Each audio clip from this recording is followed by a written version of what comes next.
Eagle Community Television presents Community Connection with your host, Mike Cooper. Hello and welcome again to Community Connection from Eagle Community Television, our community connected. Thanks for watching, and thanks to our producer, Jeff Durant. We are along the Highway 40 bypass with Stacy Campbell, Ellis County Extension Agent, as we look to current conditions with our Extension Agent. Let's begin with the rainfall. At the taping, another inch 30 at the KAYS Studios rain gauge. Ellis over 3.5 inches reported. Wow. How are we doing, Stacy? Oh, well, obviously it's really shot up, the rain. I mean, and very dry before then, but now with these rains, things are looking a lot better. Well, obviously we were in crisis mode. Yes, I yes. mean, we were in the emergency and even moving to a warning situation throughout western Kansas for drought. Right, yeah, you know, the pasture situations were very bleak here. The grass was not greening up, it wasn't growing. There wasn't hardly any pond water, if any. Guys were still feeding their cattle when they normally have them out on the grass. Some of them, they were having to haul water. But now with this much needed moisture, that will change. There's pond water, the grass is greening up and will grow, and so that situation has definitely turned around. Unfortunately though, Stacy, we kind of moved past the point where this will be beneficial to wheat. Yes. Am I right on that? Oh yeah, we needed these rains a good 4, maybe 6 weeks earlier. So yeah, the wheat crop is still not going to be good. So yeah, the rain didn't come in time for that. Pastures, there is still hope for those, you think, Stacy? Well, yeah, I mean, now we've got, like I say, the grass just wasn't greening up and growing, and now it will. But obviously, you know, 3 or 4 good rains doesn't get us completely out of the drought and everything will get rosy again. Guys are, you know, going to have to try to monitor their stocking rates, try not to get too many cattle out there. And they've been culling down and everything, and they still may have to cull some more depending on if we don't get some more moisture as we get into the summer. But obviously we're going to get some grass growth now. We've got some water in the ponds, so those conditions will improve. But still, yeah, they're behind the 8 ball, and that's something they'll probably need to watch out with those cows. If they're thin now, of course, coming off of calving. But hopefully they should start to pick up some condition with this green grass and the growth. But if not, then they may have to monitor and make some adjustments. Well, and that late feeding, like you said, where it was just recently when they were able to slow down the feeding, that really cuts into the profit margin. Oh yeah, they've been still feeding them instead of taking them to the pasture. They've been hauling water. That's not a profitable thing. So now those things will turn around and they can kick those cattle out on the pasture, and we'll just, you know, hope for some more rain as we get through the summer. K-State Ag Research weather monitor Joe Becker reports to us on a regular basis. About 8 inches prior to the current rainfall, but over 5 inches of rain just in the month of June, which is pretty phenomenal based on what we'd had prior to that in the first 5 months or so. Yeah, and just like going into planting our summer crops, you know, it was looking pretty bleak, but now with this moisture, we're building up some subsoil moisture to where these summer crops can have some moisture to try to, you know, to get going and try to produce a good crop this summer. So that has turned around as well. Well, one of the big factors, of course, during this time of the year is the wheat crop. Give us an update on what you're seeing now on the wheat and how the beneficial rains may help that situation. Well, it's actually, it's too late. I mean, I don't think it's, well, I say it's too late. The one thing maybe it has helped, it remains to be seen, is depending on what stage your wheat was in. You know, some wheat was further along than others. We were concerned about the test weights. Since it's so dry, that grain was trying to fill, and without any moisture, then with no moisture, you know, it can't fill adequately, and the test weights could be lower. Maybe this rain in some cases may have came along just in time to help with those test weights. That kind of remains to be seen. Other than that, you know, it hasn't really done anything for yield, unless there was, you know, a few fields that you had that were pretty late planted. And the other kind of interesting thing I've noticed, and I got a call on yesterday, is in some of the wheat fields, you know, especially where that wheat really struggled, those heads were basically dying. And now with this moisture, you look out there and those heads look black. And what that probably is something called sooty mold, where the grain, the head was actually dead, and then with this moisture, there's a fungi that's moved in on those heads and it's just eating on that dead tissue.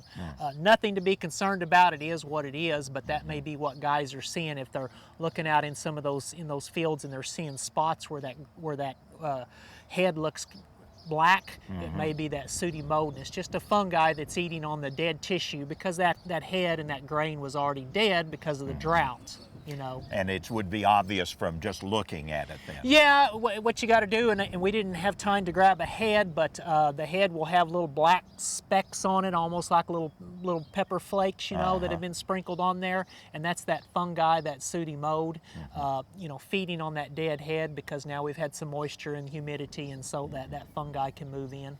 But nothing to be concerned about. Nothing to be concerned about. That head was already basically dead. It was trying to produce grain and it just ran out of moisture, and so it started to die, and then this mold moves in with the moisture. Well, now with the moisture, of course, obviously that helps pastures, but it's also going to cause a weed crop to increase as well. What's that situation? Yeah, I mean, guys will you know, have to get out there and probably do some more spraying, but of course some of them, you know, had already gotten their actually probably most of them had hopefully gotten their pre-emergent herbicide out for their grain sorghum and their corn, and so that pre-emergent will should help them. But yeah, they may have to come along and do you know, a post-emerge application for weed control possibly, where they've got the summer crops growing, and of course where they've got fallow ground, yeah, they're gonna obviously see some weeds come up, and they'll have to, you know, go hit that eventually when it dries out. Speaking of wheat, let's stay with that for a moment, because the Ellis County Fair is coming relatively soon, and that means exhibits and such, along with the concerts and the attractions on the Midway.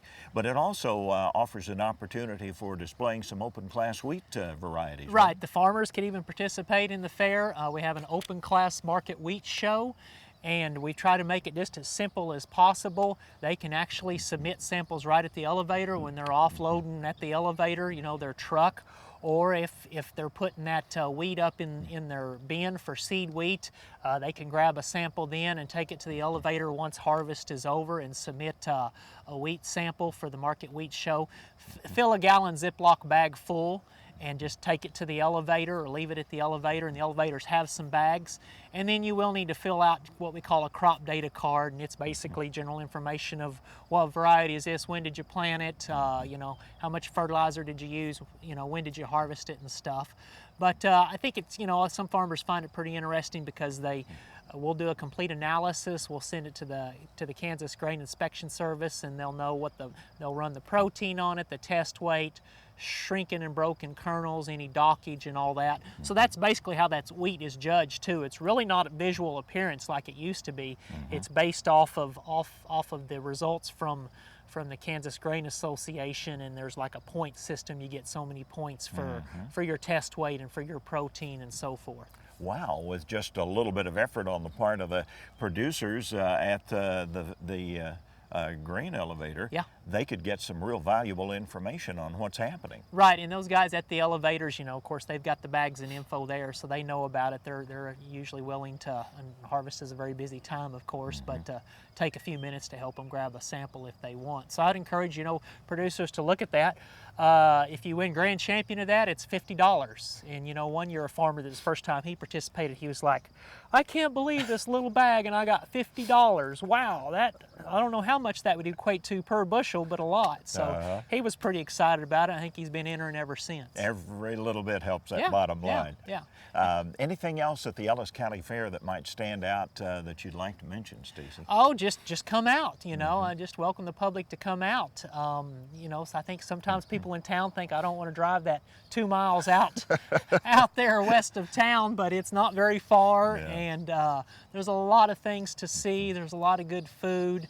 You know, I always say you're probably going to bump into an old friend, classmate, neighbor, whatever.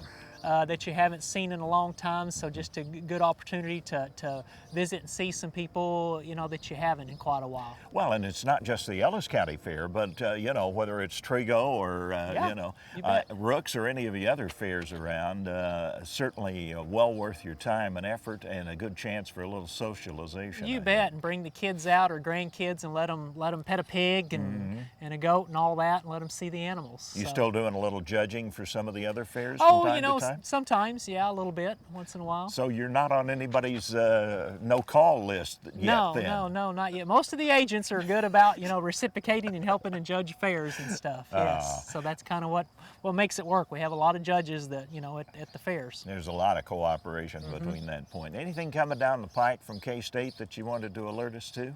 I guess not. I mean, obviously this rain has been great, but it doesn't necessarily push us out of the drought. K-State and the other land-grant universities have got a lot of information on drought management for whether it's livestock producers or crop producers. So I would encourage them to kind of, you know, if they're looking for any of that information, to seek us out. Ammoniation of wheat straw is something K-State's done a lot of work with. You know, you can bale up that wheat straw and use anhydrous ammonia to ammoniate it, and it really increases the protein and the total digestible nutrients. So that could be an option for some more feed this year. Of course, that's kind of a last resort. We like for producers actually to leave that stubble out there to protect that ground. And now with this rain, they hopefully should be able to get a good start to a feed crop, so maybe they won't have to do that. But there's a lot of options, I guess. With the ethanol industry now, that's made available. The byproducts of the ethanol industry make good feed, and right now is a good time to buy those products. They're usually cheaper in the summer, not as big of a demand from the feedlot and dairy industry, and you know, producers can feed those along with some of their roughage, or even they can hold that product for a while and use it later if need be. So. Well, and we're standing, K-State Ag Research Center, we're standing right in the area where research on dryland farming and coping with dry conditions as we've had has been their goal forever, I think. Yeah, just like this ethanol byproduct, like the wet distillers grains, right here at the Hazy Experiment Station, they've done a lot of research on that, on, you know, how to store it, and is the feed value of that good after it's sat on the ground for several months. And they found out that it actually is. It is best to cover it with plastic, but even if you don't, and leave it sit for a couple of months and then go to use it, you've still got a good quality feed product there. We're out in the field with Ellis County Extension Agent Stacy Campbell for our Community Connection. Thanks for watching.